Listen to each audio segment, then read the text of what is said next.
3, 2, 1.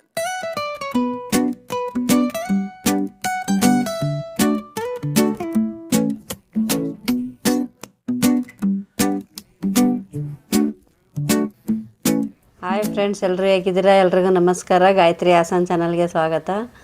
ಇವತ್ತಿನ ರೆಸಿಪಿ ಬಂದುಬಿಟ್ಟು ಸೋರೆಕಾಯಿ ದೋಸೆ ಮಾಡ್ತಾಯಿದ್ದೀನಿ. ಸೋರೆಕಾಯಿ ಪಲ್ಯ, ಸಾಂಬಾರು ಎಲ್ಲ ಯಾರಿಗೆಲ್ಲ ಇಷ್ಟ ಆಗಲ್ಲ, ಈ ಥರ ದೋಸೆ ಮಾಡ್ಕೊಳ್ಳಿ.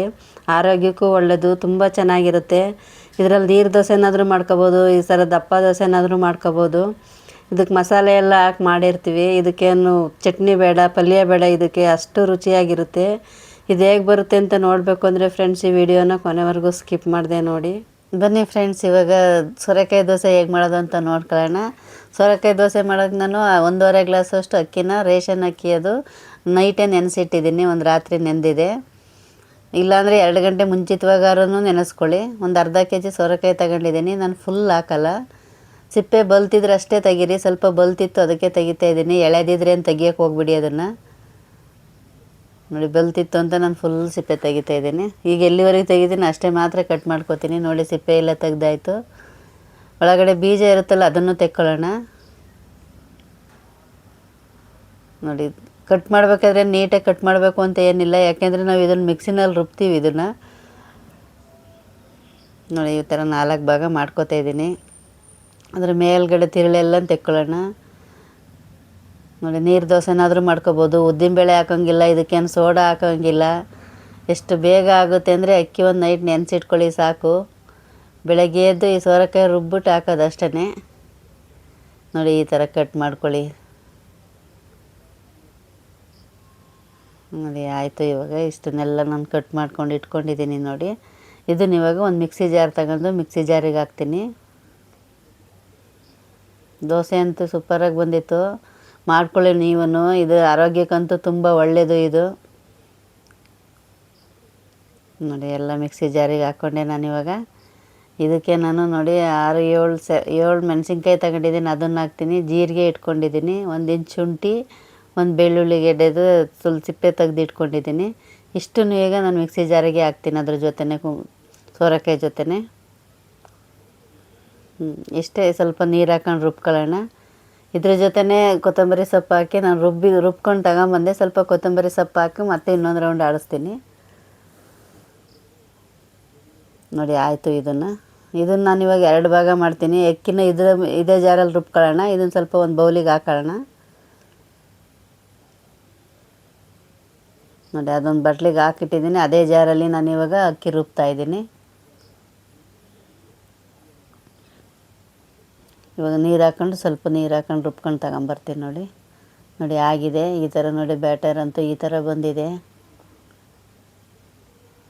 ನೀರು ದೋಸೆ ಮಾಡಬೇಕು ಅಂದರೆ ತುಂಬ ತೆಳು ಮಾಡ್ಕೊಳ್ಳಿ. ನಾನು ಸ್ವಲ್ಪ ಅರ್ಧ ಗಟ್ಟಿ ದೋಸೆನೇ ಮಾಡಿದ್ದೀನಿ, ಸ್ವಲ್ಪ ನೀರು ದೋಸೆ ಮಾಡಿದ್ದೀನಿ. ನೋಡಿ, ಇದಕ್ಕೆ ಅರ್ಧ ಹಾಕೋತಾ ಇದ್ದೀನಿ, ಇನ್ನೊಂದು ಪಾತ್ರೆಗೆ ಅರ್ಧ ಹಾಕೋತೀನಿ. ರುಬ್ಬಿರೋದನ್ನು ಅಷ್ಟೇ, ಇದಕ್ಕೆ ಅರ್ಧ ಹಾಕೋತೀನಿ, ಅದಕ್ಕೆ ಅರ್ಧ ಹಾಕೋತೀನಿ. ಇದಕ್ಕೇನು ಚಟ್ನಿ ಬೇಕು, ಪಲ್ಯ ಬೇಕು ಅನ್ನೋಂಗಿಲ್ಲ. ಇದಕ್ಕೆ ನಾವು ಖಾರ ಎಲ್ಲ ಹಾಕಿಟ್ಟಿರ್ತೀವಿ. ಸ್ವಲ್ಪ ತುಪ್ಪ ಮೊಸರು ಇದ್ರೇ ಅದರಲ್ಲೂ ತಿನ್ಬೋದು ನಾವು. ಅಷ್ಟು ರುಚಿಯಾಗಿತ್ತು ದೋಸೆ ಅಂತೂ. ನೋಡಿ, ಇದಕ್ಕೆ ಅರ್ಧ ಹಾಕೋತೀನಿ, ಮಿಕ್ಸ್ ಮಾಡ್ಕೋತೀನಿ. ಇವಾಗ ಮಿಕ್ಸ್ ಮಾಡ್ಕೊಳ್ಳಿ. ನಾವು ಇನ್ನೂ ಉಪ್ಪು ಹಾಕಿಲ್ಲ, ಅದಕ್ಕೆ ನೀರು ಹಾಕಬೇಕು. ನೀರು ದೋಸೆ ಅಲ್ವಾ, ಎಷ್ಟು ತೆಳು ಮಾಡ್ಕೋತೀವಿ ಬ್ಯಾಟರ್ನ ಅಷ್ಟು ಚೆನ್ನಾಗಿ ಬರುತ್ತೆ ನೀರು ದೋಸೆ. ನೋಡಿ, ನೀರು ಹಾಕ್ತಾಯಿದ್ದೀನಿ. ಉಪ್ಪು ಹಾಕೋಣ. ಇದಕ್ಕೇನು ಸೋಡಾನು ಬೇಡ, ಏನು ಬೇಡ. ಇದಕ್ಕೆ ಉದ್ದಿನ ಬೇಳೆನೂ ಬೇಡ. ನೋಡಿ, ಎಲ್ಲ ಮಿಕ್ಸ್ ಮಾಡಿ ಇಟ್ಕೊಂಡಿದ್ದೀನಿ. ಇವಾಗ ಇದೊಂದು ಕಡೆ ಇಟ್ಕೋತೀನಿ. ಇನ್ನೊಂದು ಪಾತ್ರೆಗೆ ನಾನು ಒಂದು ಸ್ವಲ್ಪ ದಪ್ಪ ದೋಸೆ, ಇದು ತೆಳು ನೀರು ದೋಸೆ ಆಗುತ್ತೆ. ಸ್ವಲ್ಪ ನಾನು ತಿಕ್ನೆಸ್ ಇರೋ ದೋಸೆ ಮಾಡ್ತೀನಿ. ಇವಾಗ ಅದು ಒಂದು ಬೇರೆ ಪಾತ್ರೆಗೆ ಹಾಕೋತಾ ಇದ್ದೀನಿ. ರುಬ್ಕೊಂಡ್ವಲ್ಲ ಪೇಸ್ಟು, ಸೋರೆಕಾಯಿ ಪೇಸ್ಟನ್ನ ಅದಕ್ಕೆ ಹಾಕೋಣ ಇವಾಗ. ನೋಡಿ, ಅದಕ್ಕೆ ಉಪ್ಪು ಹಾಕ್ತೀನಿ. ಇದಕ್ಕೂ ಸೋಡಾ ಹಾಕೋದು ಬೇಡ, ಆದರೂ ರುಚಿ ಅಂತೂ ತುಂಬ ಚೆನ್ನಾಗಿರುತ್ತೆ. ಇವಾಗ ಮಿಕ್ಸ್ ಮಾಡ್ಕೊಳ್ಳೋಣ. ನೋಡಿ, ಇದಕ್ಕೆ ಜಾಸ್ತಿ ನೀರು ಹಾಕೋಕ್ಕೆ ಹೋಗ್ಬೇಡಿ, ಸ್ವಲ್ಪ ಗಟ್ಟಿನೇ ಇರಲಿ ಬ್ಯಾಟರ್. ನೋಡಿ, ಈ ಥರ ಇರಲಿ. ಗೊತ್ತೇ ಆಗಲ್ಲ ಇದು ಸೋರೆಕಾಯಿ ದೋಸೆ ಅಂತವ, ಅಷ್ಟು ಚೆನ್ನಾಗಿರುತ್ತೆ. ನೋಡಿ, ತವ ಇಟ್ಟಿದ್ದೀನಿ ಆಲ್ರೆಡಿ ನಾನು ಸ್ಟವ್ ಮೇಲೆ. ಇವಾಗ ನೀರು ದೋಸೆಗೆ ಹಾಕ್ತಾಯಿದ್ದೀನಿ ನೋಡಿ. ಜಸ್ಟ್ ಈ ಥರ ಅಂದರೆ ಸಾಕು, ಹಾಕ್ಬಿಟ್ಟು ಕೈಯಲ್ಲಿ ಇದು ಮಾಡಿದರೆ ಸಾಕು ನೋಡಿ, ದೋಸೆ ರೆಡಿ ಆಗುತ್ತೆ. ಅದನ್ನು ಟಚ್ ಮಾಡೋ ಅವಶ್ಯಕತೆಯೇ ಇರಲ್ಲ ತವಾನ. ನೋಡಿ ಕಲ್ಲರ್ ಎಲ್ಲ ಚೇಂಜ್ ಆಗ್ತಾಯಿದೆ, ಸ್ವಲ್ಪ ಸೋರೆಕಾಯಿ ಕಲ್ಲರ್ ಬರ್ತಾಯಿದೆ ನೋಡಿ. ಎಣ್ಣೆ ಹಾಕ್ತಾಯಿದ್ದೀನಿ ಮೇಲೆ. ನಾನು ಸ್ವಲ್ಪ ಎಣ್ಣೆ ಕಮ್ಮಿನೇ ಹಾಕಿದ್ದೀನಿ, ಬೇಕಂದರೆ ನೀವು ಜಾಸ್ತಿ ಎಣ್ಣೆ ಹಾಕ್ಕೊಳ್ಳಿ. ನೋಡಿ ಎಷ್ಟು ನೀಟಾಗಿ ಬರುತ್ತೆ ಅಂದರೆ ನೀರು ದೋಸೆ ಅಂತ ಅನ್ಸೋದೇ ಇಲ್ಲ, ಅಷ್ಟು ನೀಟಾಗಿ ಬರುತ್ತೆ. ಗರಿ ಗರಿಯಾಗಿಯೂ ಇರುತ್ತೆ ದೋಸೆ. ಸುತ್ತ ಬಿಡಿಸ್ಕೊತಾ ಇದ್ದೀನಿ ನೋಡಿ. ಬಿಟ್ಟಿದೆ ಇವಾಗ ಇನ್ನೊಂದು ಸೈಡಿಗೆ ಹಾಕೋಣ ನೋಡಿ. ಕಲ್ಲರೆಲ್ಲ ಚೇಂಜ್ ಆಗಿದೆ, ಗರಿ ಗರಿಯಾಗಿರುತ್ತೆ. ನೀರು ದೋಸೆ ಆದ್ರೂ ತುಂಬ ಚೆನ್ನಾಗಿರುತ್ತೆ ನೋಡಿ. ತೆಗಿತಾ ಇದ್ದೀನಿ ಇದನ್ನು. ಫ್ರೆಂಡ್ಸ್, ಯಾರಾದರೂ ನಮ್ಮ ಚಾನಲ್ ಹೊಸ್ದಾಗಿ ನೋಡ್ತಾ ಇರೋರಿದ್ರೆ ನಮ್ಮ ಚಾನಲ್ ಸಬ್ಸ್ಕ್ರೈಬ್ ಮಾಡ್ಕೊಂಡು ನೋಡಿ, ಹಾಗೆ ಲೈಕ್ ಮಾಡಿ, ಫ್ಯಾಮಿಲಿ ಫ್ರೆಂಡ್ಸಿಗೆ ಶೇರ್ ಮಾಡಿ ಫ್ರೆಂಡ್ಸ್ ನೋಡಿ. ಇವಾಗ ಒಂದು ದಪ್ಪ ದೋಸೆ ಹಾಕ್ತಾಯಿದ್ದೀನಿ, ಒಂದು ನೀರು ದೋಸೆ ಹಾಕಿದ್ದೀನಿ, ಒಂದು ದಪ್ಪ ದೋಸೆ ತೋರಿಸ್ತಾ ಇದ್ದೀನಿ ನೋಡಿ. ಇದಕ್ಕೊಂದು ಪ್ಲೇಟ್ ಮುಚ್ತೀನಿ ಬೇಗ ಆಗಲಿ ಅಂತ ಅಷ್ಟೇ ನೋಡಿ. ಆಗಿದೆ